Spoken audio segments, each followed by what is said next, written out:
Hi there. Yesterday I did a video on why agility, and in the footer of the video, you can in the description you can see links to what is agility and link to a survey showing 29 possible reasons for agility and so on. So there's lots of benefits to agility, which I'm not going to go into here. But people often say to me, "Well, how do we manage before? We were able to deal with complexity before, so why can't we just continue doing what we always did? Why do we need agility?" I'm not convinced that we need agility. So this talk is aimed at executives and change agents across the organization to try and answer that question. There's a framework from a man called Dave Snowden, and he published a paper in the Harvard Business Review, I believe 2007. There's a link there, bit.ly HBR Cynefin, and you'll find his website as well, cognitive-edge.com.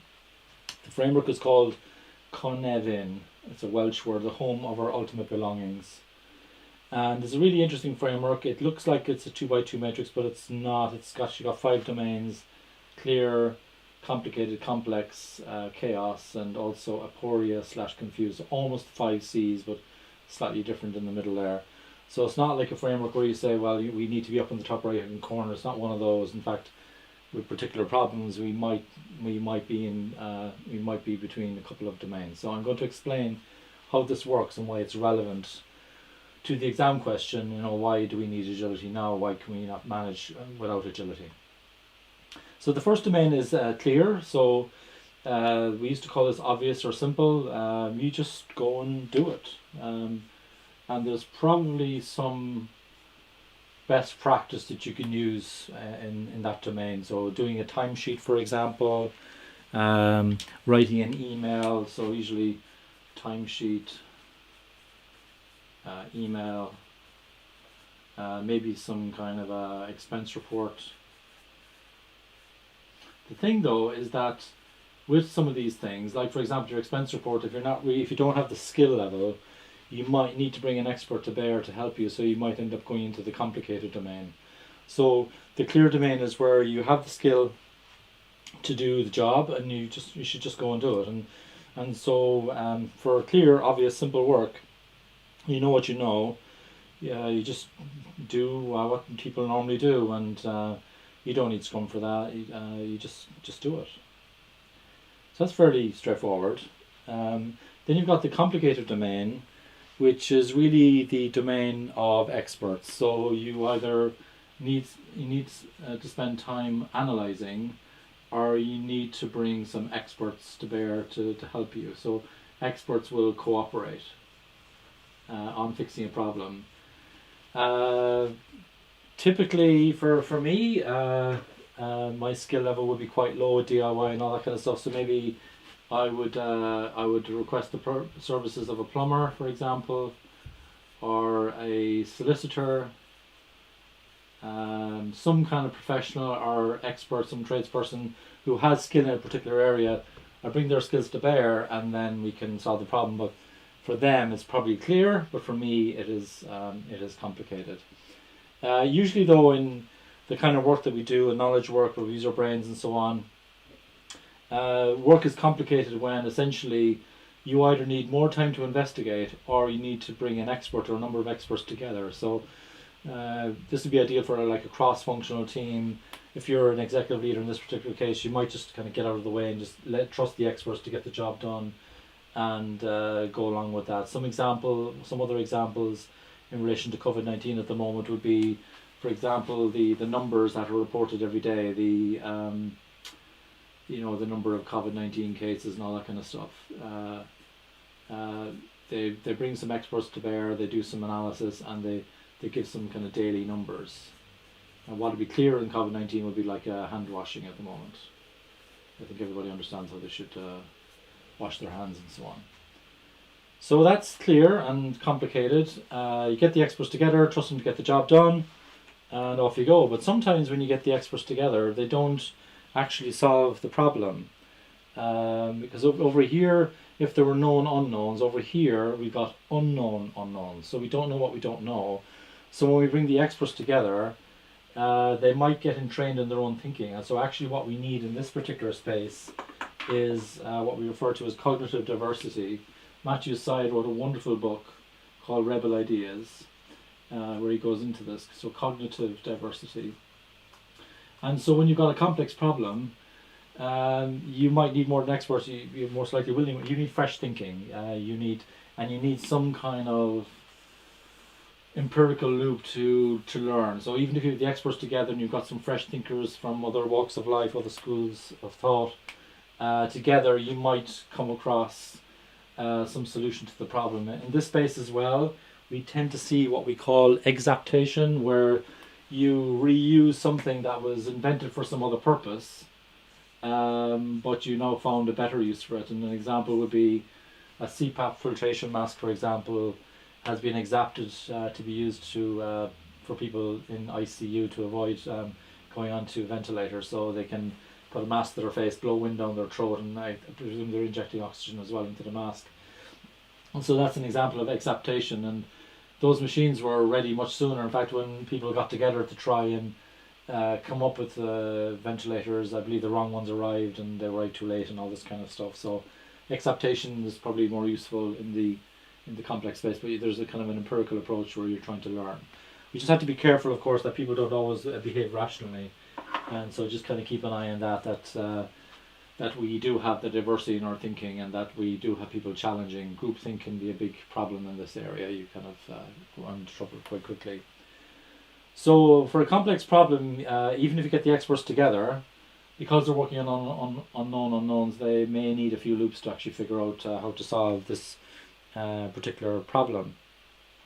In this domain, instead of cooperation like you had over here, you'd probably be focusing more on collaboration, because you might have people getting together who don't even know each other. They might be meeting each other for the first time to try and solve a problem. Trying to get the fresh thinking in there. So that's the complex space. We then have the chaotic space. There's kind of more positive part of the chaotic space. And one example of good chaos would be, for example, what Google used to do was a 20% time. And some products were invented during 20% time. People were able to spend one day a week on any initiative they wanted, and a lot of their ideas were invented during that time. Also, you could do things like hackathons. So basically, when you go into kind of positive chaos, you're relaxing all the constraints. You might even have sprints like you would have on the complex space, and you're basically trying to allow space for creativity and discovering new ideas and so on. Chaos can also be quite negative, and bad chaos. When you've got bad chaos going on, you need to just do something. Just do something. Like for example, with COVID-19, the lockdowns happened, just to try and contain the situation. There's more depth, of course, behind chaos and behind complexity. You can kind of dig into this in more detail, but at a very, very high level. On the right-hand side, where we got the kind of oval shape of green here, this is ordered. So this is essentially plannable work. You can plan this. You can forecast roughly when it will be done. On the left-hand side, the work is essentially unplannable, because you're dealing with unknown unknowns and unknowable unknowns.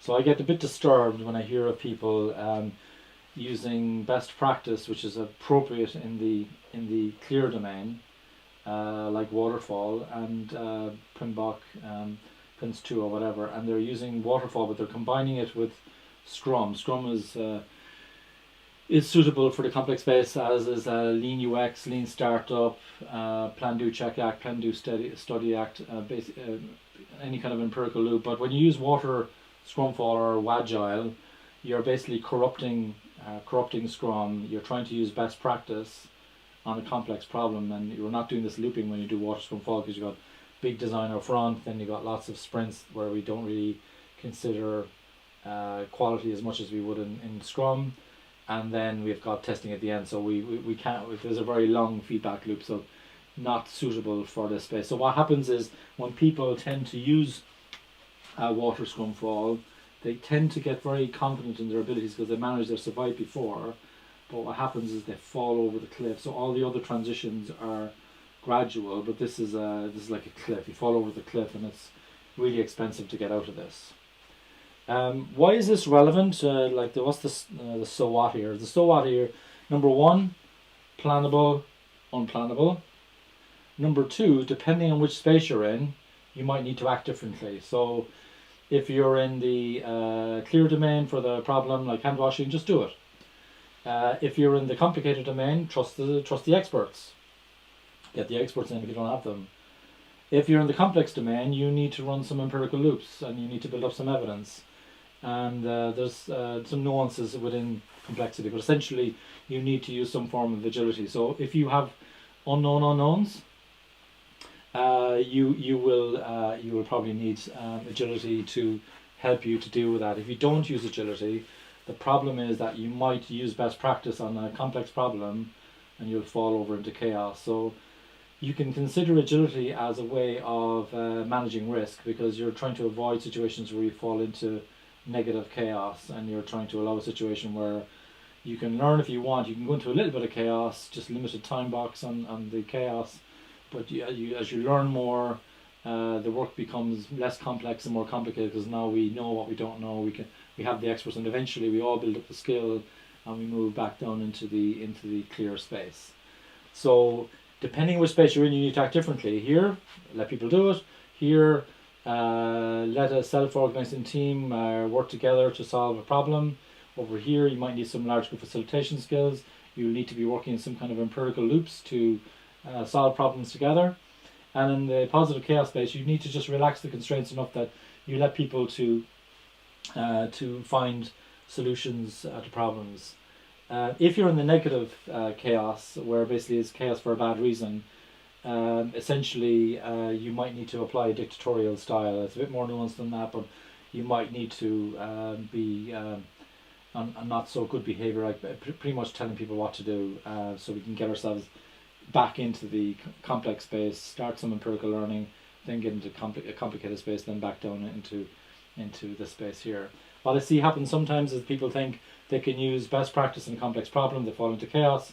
I've also seen a situation where there was a leader and she was basically bringing everybody in a room, even if it was just complicated, and people thought she wasn't technical, but she was.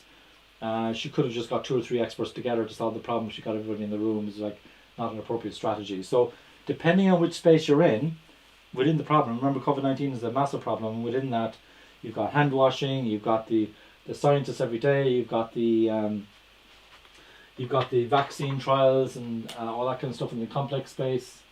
So people looking for new vaccines and so on. That's all going on in the deeply complex space. You've got an element of do something with the lockdown, but also at the moment we have a little bit of what we call aporia. Being aporetic is where you're kind of standing back to try and understand what's going on, and it's a kind of a good place to go to before you decide what you're going to do next. So for example, exiting lockdown, people kind of standing back a little bit. It's possible they might say, okay, we trust the scientists in this bit. Are we doing enough here in this space? Do we need to do something different?